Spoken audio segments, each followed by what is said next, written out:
معزز دوستوں، بھائیوں، بزرگوں اور نوجوان ساتھیوں، ربیع الاول کا مہینہ ہے اور آپ کے علم میں ہے کہ جب ربیع الاول کا مہینہ آتا ہے تو رسول اللہ صلی اللہ علیہ وسلم کی سیرت پر گفتگو کی جاتی ہے۔ پیغمبر علیہ السلام کی سیرت کے مختلف پہلوؤں کو اجاگر کیا جاتا ہے۔ اس کی وجہ یہ ہے کہ ربیع الاول کا مہینہ وہ مہینہ ہے کہ جس کے اندر حضور علیہ السلام دنیا میں بھی تشریف لائے اور اسی مہینے کے اندر حضور علیہ السلام دنیا سے بھی رخصت ہوئے۔ تو آپ کی آمد مبارک بھی اسی مہینے میں ہے اور آپ کا رخصت ہونا بھی اسی مہینے میں ہے۔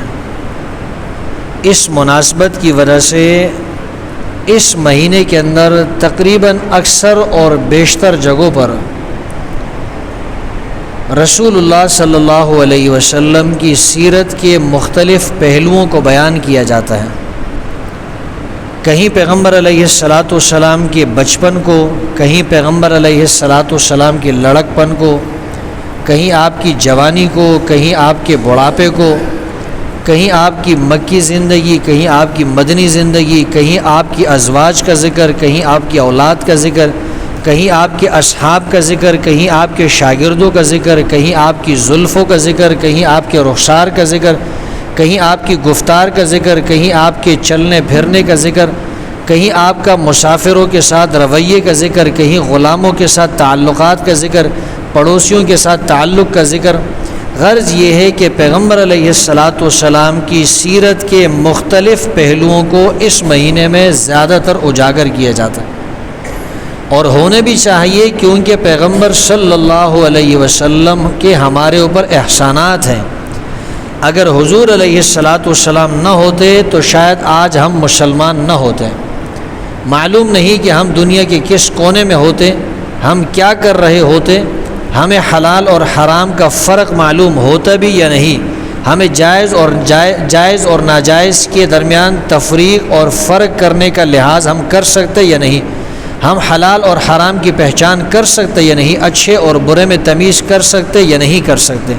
یہ ساری چیزوں کی پہچان جو ہمیں ہوئی ہے، یہ حضور علیہ السلام کے تشریف لانے کی وجہ سے ہوئی ہے۔ پیغمبر صلی اللہ علیہ وسلم نے اور اللہ تبارک و تعالی نے ہمیں یہ بات سمجھائی ہے کہ معاشیات کو کیسے چلانا چاہیے، اپنی معاشی زندگی آپ کیسے گزاریں، آپ کی اولاد کی معاشی زندگی کیسی ہونی چاہیے، آپ کے گھر کی معاشی زندگی کیسی ہونی چاہیے، آپ اپنی ضروریات کو کیسے پورا کریں۔ دیکھیے، دنیا میں انسان کوئی بھی اپنی ضرورت پوری کرتا ہے تو اس کے لیے پیسہ ہونا چاہیے۔ پیسہ آپ کی جیب میں ہوگا، آپ اپنی ضرورت کو پورا کر سکیں گے۔ اس کے ہمیں دو دائرے بتائے گئے ہیں، ایک دائرہ گھر کا ہے، ایک دائرہ باہر معاشرے کا ہے، سوسائٹی کا ہے۔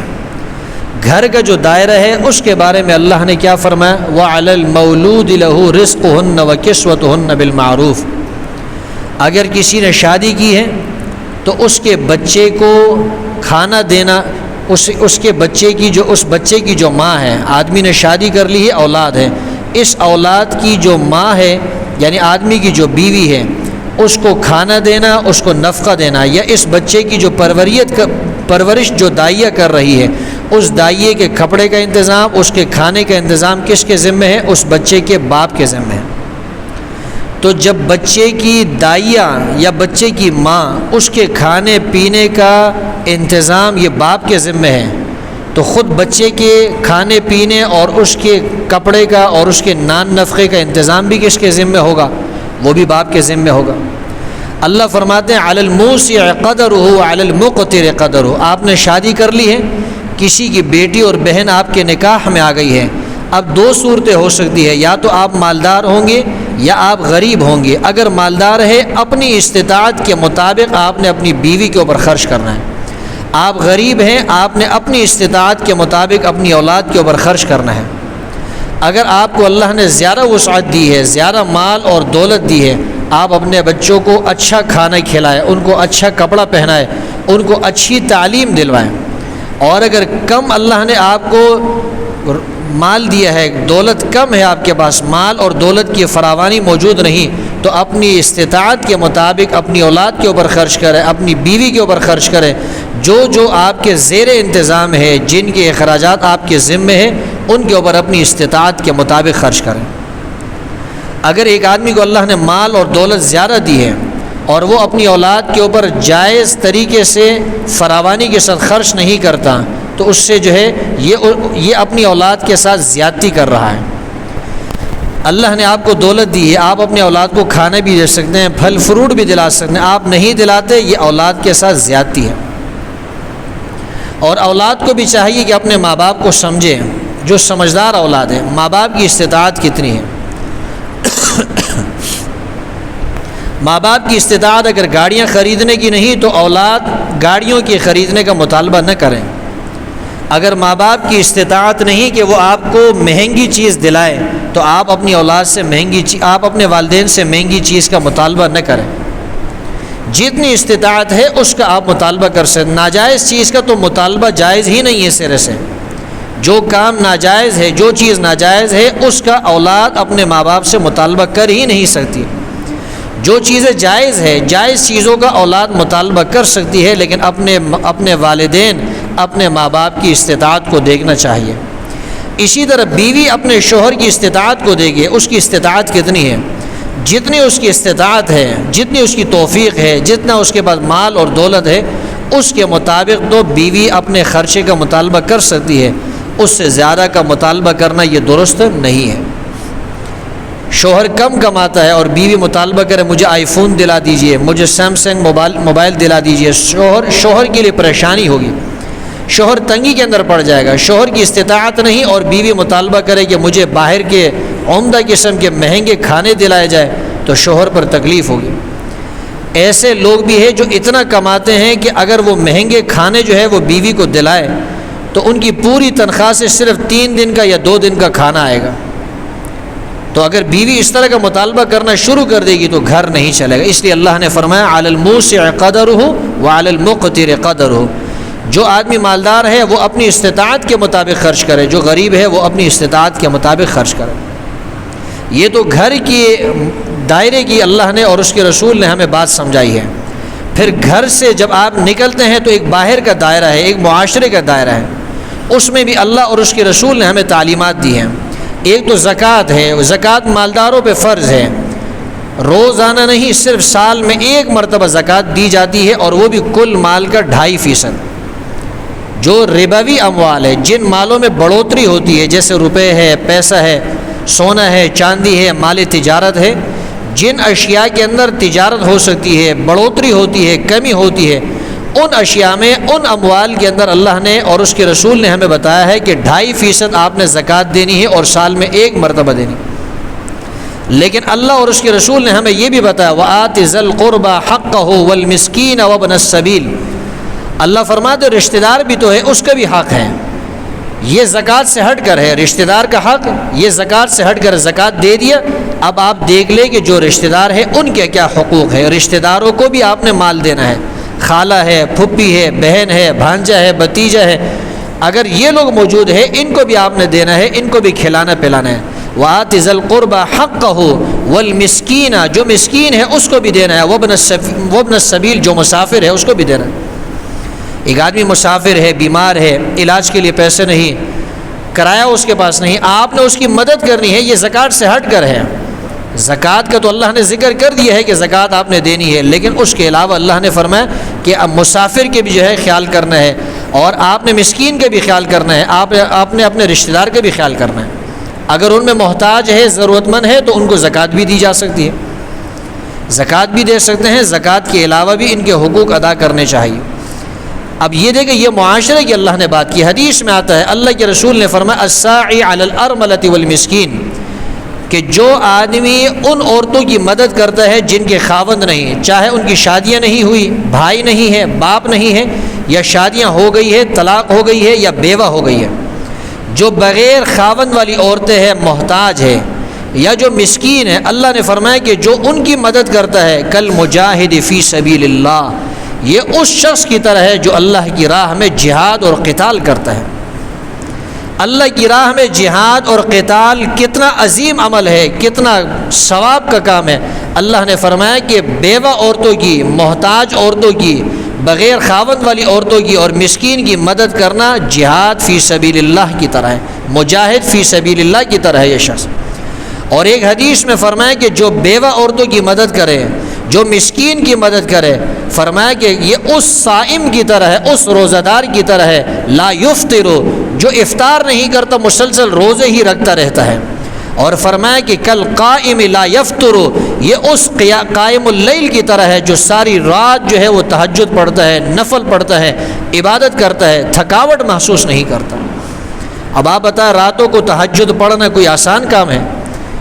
جو آدمی تہجد پڑھتا ہے، تہجد کی پابندی کرتا ہے، ظاہر سی بات ہے تہجد انسان تنہائی میں پڑھتا ہے، اندھیرے میں پڑھتا ہے، تو وہاں تو کوئی دکھلاوے کی بات بھی نہیں، وہاں تو انسان یہ نہیں کہہ سکتا کہ جی یہ لوگوں کو دکھانے کے لیے پڑھ رہا ہے۔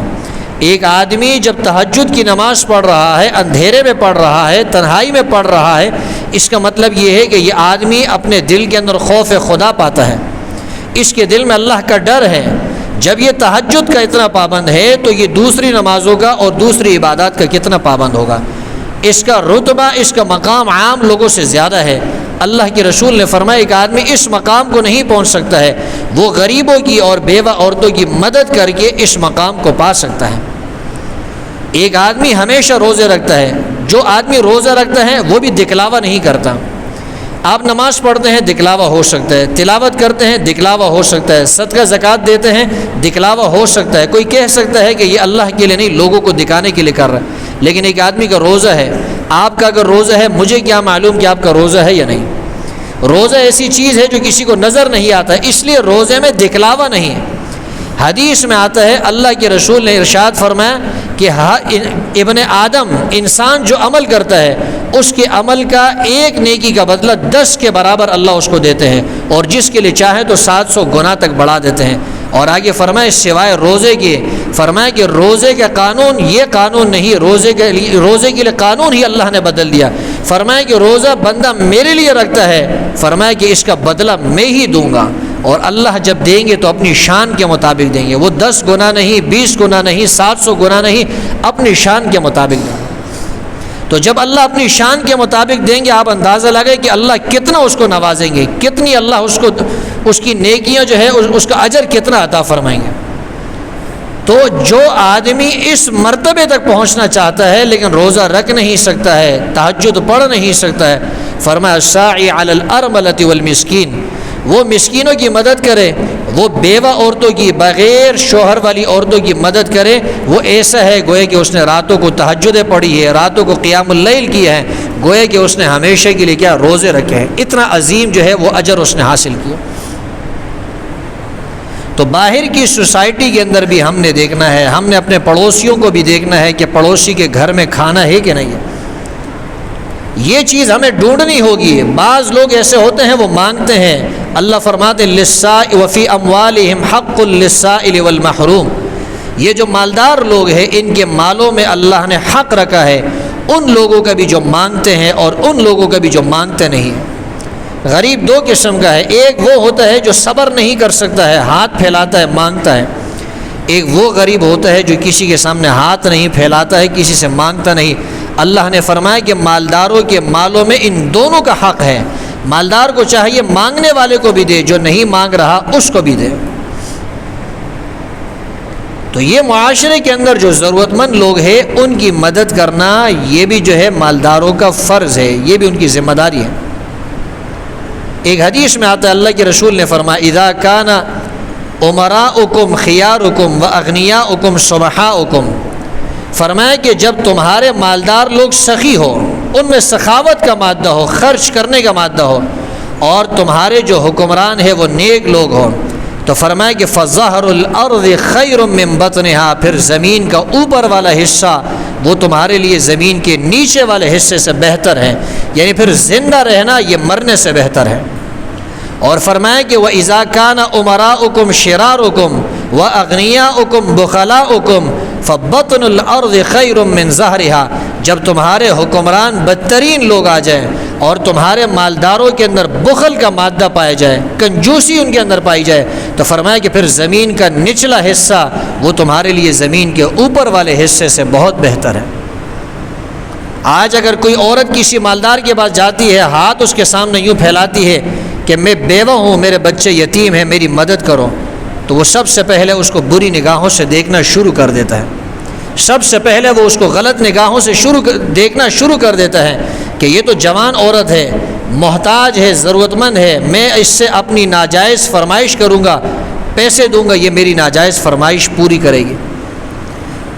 تو جب وہ ناجائز فرمائش کرتا ہے، عورت جب ناجائز فرمائش کے لیے تیار ہوتی ہے تو پھر وہ 50,000 بھی دیتا ہے، وہ لاکھ بھی دیتا ہے، وہ 10,000 بھی دیتا ہے، لیکن جہاں وہ بیوہ عورت، وہ یتیم بچوں کی ماں اس سے کہتی ہے کہ مجھے ایک آٹے کی بوری دلا دو، تو یہ ظالم 100 روپے دینے کے لیے بھی تیار نہیں ہوتا۔ جب ایسا معاشرہ پیدا ہو جائے تو پھر زمین کا نچلا حصہ یہ اوپر والے حصے سے بہتر ہے۔ جب یہ بات یہاں تک پہنچ جائے، نوبت یہاں تک پہنچ جائے کہ جوان عورت، بیوہ عورت، یتیم بچوں کی ماں آپ سے مدد طلب کرے، اور جس سے مدد طلب کی ہے وہ اس سے جو ہے غلط کام کی فرمائش کرے، غلط کام کا مطالبہ کرے اور اس کے عوض میں پیسے دینے کے لیے تیار ہو جائے، تو پھر زلزلے ہی آئیں گے، پھر سیلاب ہی آئیں گے، پھر قیامت ہی آئے گی، پھر اللہ کی پکڑ آئے گی۔ اور اللہ کی پکڑ جب آتی ہے، اللہ فرماتے ہیں ان بطش ربک لشدید، تیرے رب کی پکڑ بہت سخت ہے، انہ هو یبدئ ویعید، تیرے رب کی پکڑ ایسی ہے، اس کی طاقت ایسی ہے، اس نے پہلی مرتبہ انسان کو پیدا کیا ہے اور وہ اللہ دوبارہ بھی انسان کو زندہ کرے گا۔ اللہ نے فرمایا حل اتاک حدیث الجنود، لشکروں کی خبر تمہارے پاس نہیں آئی؟ فرعون و سمود، فرعون کو دیکھ لیجئے، قوم سمود کو دیکھ لیجئے، فرعون کتنا بڑا جو ہے بادشاہ تھا، وہ کہا کرتا تھا انا ربکم الاعلی، میں تمہارا سب سے بڑا رب ہوں، میں تمہارا سب سے بڑا رب ہوں۔ اللہ نے اس کو پانی کے اندر ڈبو دیا۔ قوم سمود، قوم عاد، وہ کہا کرتی تھی من اشد منا قوہ، ہم سے زیادہ طاقتور کون ہو سکتا ہے؟ اللہ کا عذاب آیا تو ایک چنگاڑ کے ذریعے سے، ہوا کے ذریعے سے اللہ نے ان کو نیست و نابود کر دی۔ تو معاشرے کے اندر جو ضرورت مند ہے ان کی ضرورت سے ناجائز فائدہ نہیں اٹھانا چاہیے۔ بیوہ عورت ہے، محتاج عورت ہے، مدد طلب کرنے کے لیے آئی ہے، اس کی مدد کرنی چاہیے، اس کی ضرورت پوری کرنی چاہیے۔ بخاری کے اندر ایک روایت موجود ہے، تفصیلی حدیث ہے، اس کا مختصر سا حصہ آپ کے سامنے عرض کرتا ہوں۔ ایک آدمی کو اپنی کسی کزن سے جو ہے محبت ہو گئی، اس پہ فریفتہ ہو گیا، اس نے اس سے گناہ کا مطالبہ کیا۔ اس لڑکی نے کہا مجھے اتنے پیسے دے دو، میں آپ کی فرمائش پوری کر دوں گی۔ اس نے مزدوری کی، محنت کی، پیسے جمع کیے، پیسے جمع کرنے کے بعد اس لڑکی کے ہاتھ میں پیسے رکھ دیے، اس نے پیسے لیے۔ پیسے لینے کے بعد گناہ کے لیے دونوں تیار ہو گئے۔ ابھی گناہ شروع کیا نہیں تھا، لڑکی نے کہا کہ اللہ سے ڈرو اور اس مہر کو اس کے حق کے بغیر مت کھولو۔ مہر کو حق کے ساتھ کھولنے کا مطلب یہ ہے کہ اگر آپ نے اس مہر کو کھولنا ہے تو آپ مجھ سے نکاح کر لو۔ اللہ سے ڈرو، اللہ کا خوف اختیار کرو۔ وہ آدمی جو ہے اس نے وہ کہا کہ یہ پیسے بھی تمہارے ہیں اور میں اللہ کے خوف کی وجہ سے اس گناہ سے بھی پیچھے ہٹ رہا ہوں، میں اس گناہ کا ارتکاب نہیں کر رہا۔ اس نے اس گناہ کو چھوڑ دیے صرف اللہ کے خوف کی وجہ سے، اور اس عورت کی ضرورت بھی پوری کر دی، اس کو پیسے بھی دیے۔ جب دنیا کے اندر کسی مصیبت میں پھنس گیا، مصیبت کا شکار ہوا، اس نیک عمل کی وجہ سے اللہ نے اس کو اس مصیبت سے نکال دیا۔ میں نے ابھی کچھ پچھلے جمعے کو یا اس سے بھی پچھلے جمعے کو یا اس سے پچھلے جمعے کو عرض کیا تھا کہ صدقات کا فائدہ ہوتا ہے۔ اہل کراچی جو ہے، اہلیان کراچی، وہ کیوں جو ہے اللہ کے عذاب سے اللہ نے ان کو بچایا ہوا ہے؟ اس لیے کہ یہاں کے لوگوں کے اندر صدقہ اور خیرات کا جذبہ موجود ہے، ایک دوسرے کے ساتھ تعاون کا جذبہ موجود ہے۔ آپ راستے سے گزر رہے ہیں، آپ کی موٹر سائیکل میں پیٹرول ختم ہو جائے، دوسرا کہتا ہے بیٹھ جائے میں آپ کو پہنچا دیتا ہوں۔ کہیں ایکسیڈنٹ ہو جاتا ہے، سارے لوگ مدد کے لیے جمع ہو جاتے ہیں۔ تو ایک دوسرے کی مدد کرنا، یہ دائرہ بھی اللہ اور اس کے رسول نے ہمیں سمجھایا۔ خود غرض نہیں ہونا چاہیے انسان کو، مطلب ہی نہیں ہونا چاہیے کہ جی مجھے اس سے کیا فائدہ ملے گا، مجھے اس سے کیا مطلب میں، اللہ کی رضا کے لیے بھی کام کرنے چاہیے۔ اور جو کام انسان اللہ کی رضا کے لیے کرتا ہے وہی انسان کا عمل ہے، وہی انسان کو آخرت میں کام آئے گا، وہی انسان کی قبر کے اندر نور پیدا کرے گا، وہی انسان کی قبر کے اندر روشنی پیدا کرے گا۔ یہ جذبہ انسان کے اندر ہونا چاہیے کہ میری ذات سے دوسروں کو نفع ملے۔